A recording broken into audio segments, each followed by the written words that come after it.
ত্রয়োদশ জাতীয় সংসদ নির্বাচন সামনে রেখে জাতীয় নাগরিক পার্টি, আমার বাংলাদেশ পার্টি, বাংলাদেশ রাষ্ট্র সংস্কার আন্দোলন মিলেই নতুন রাজনৈতিক মঞ্চ গণতান্ত্রিক সংস্কার জোটের ঘোষণা দিয়েছে। আজ বিকেলে ঢাকা রিপোর্টার্স ইউনিটিতে আয়োজিত এক সংবাদ সম্মেলনে এই জোটের ঘোষণা দেন এনসিপির আহ্বায়ক নাহিদ ইসলাম।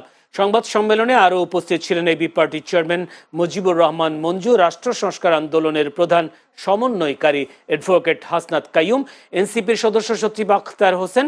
নাহিদ ইসলাম নতুন জোটের মুখপাত্র হিসেবেও দায়িত্ব পালন করবেন। আমাদের যে লড়াই, আমাদের যে অগ্রযাত্রা, সেটি কিন্তু আমরা চালিয়ে যাব।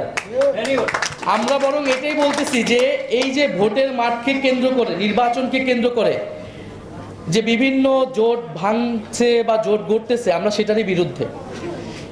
এই বাংলাদেশে গণঅভ্যুত্থানের পরে যে কোনো একটা জোট বা আলোচনা হওয়া উচিত ছিল একটা রাজনৈতিক প্রশ্নগুলোকে সামনে রেখে, কিন্তু আমরা দেখতে পাচ্ছি একটা দুইটা সিটকে কেন্দ্র করে যারা এত বছর সংস্কারের কথা বলেছে, আমাদেরকে শিখিয়েছে, তারা এখন তাদের নিজেদের নীতি আদর্শ বিসর্জন দিয়ে কোনো একটা জোটে চলে যাচ্ছে।